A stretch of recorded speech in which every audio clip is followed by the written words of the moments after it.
নমস্কার, welcome to পছন্দের রান্নাঘর। পছন্দের রান্নাঘরে আপনাদের সকলকে স্বাগত জানাই। আজকে আমি চিড়ে দিয়ে একটি নতুন স্বাদের পিঠের রেসিপি আপনাদের সাথে শেয়ার করব। রেসিপিটি তৈরি করার জন্য সবার প্রথমে আমি এখানে দিয়ে দিলাম দুধ।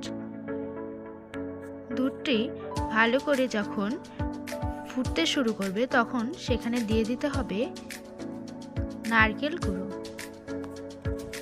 নারকেল গুঁড়োটা আপনারা যত বেশি দেবেন টেস্টটা কিন্তু ততই ভালো হবে।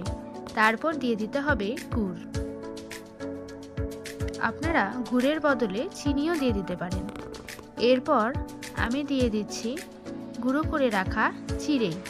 আমি কিন্তু আগে থেকেই চিড়ে ভেজে গুঁড়ো করে রেখেছিলাম। এবার সব কিছুর সাথে চিড়েকে ভালো করে মিশিয়ে নিতে হবে। দেখুন আমি খুব ভালো করে মিশিয়ে নিয়েছি এবং বেশ কিছুক্ষণ নাড়াচাড়া করেছি। সব শেষে এখন আমি অল্প করে চালের গুঁড়ো দিয়ে সব কিছুর সাথে মিশিয়ে নিয়ে এই পুরটাকে আমি এখন নামিয়ে নেব।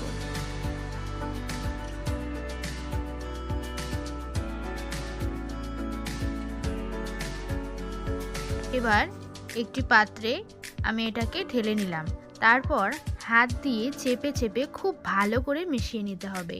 হাত দিয়ে চেপে চেপে খুব ভালো করে মিশিয়ে না নিলে এটা যখন আমরা বিভিন্ন শেপে তৈরি করব তখন ভেঙে যাবে। আর অবশ্যই এটা গরম থাকাকালীনই কিন্তু চেপে চেপে মেখে নিতে হবে। আমি হাত দিয়ে খুব ভালো করে মেখে নিয়ে বিভিন্ন শেপে তৈরি করে নিয়েছি। তারপর আমি এখানে দিয়ে দিয়েছি দুধ। দুধটাকে খুব ভালো করে ফুটিয়ে নিতে হবে।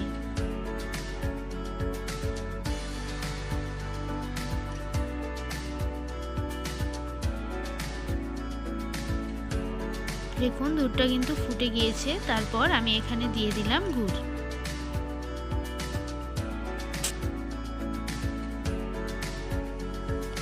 আমি আরও কিছুক্ষণ দুধটাকে ফুটিয়ে নিয়েছি। এখন আমি সেই বিভিন্ন শেপে করে রাখা চিড়ে এখানে দিয়ে দেব।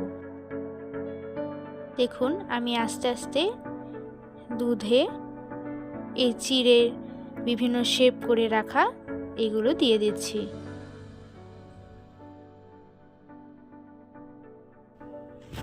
এবার এই সব চিড়েগুলোকে উল্টে পাল্টে ভালো করে ডুবিয়ে কিছুক্ষণ জাল দিয়ে নিলেই তৈরি হয়ে যাবে এই রেসিপি।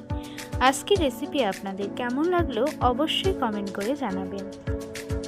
আর নিত্য নতুন রেসিপির আপডেট পাওয়ার জন্য আমার চ্যানেলটিকে সাবস্ক্রাইব করে দেবেন।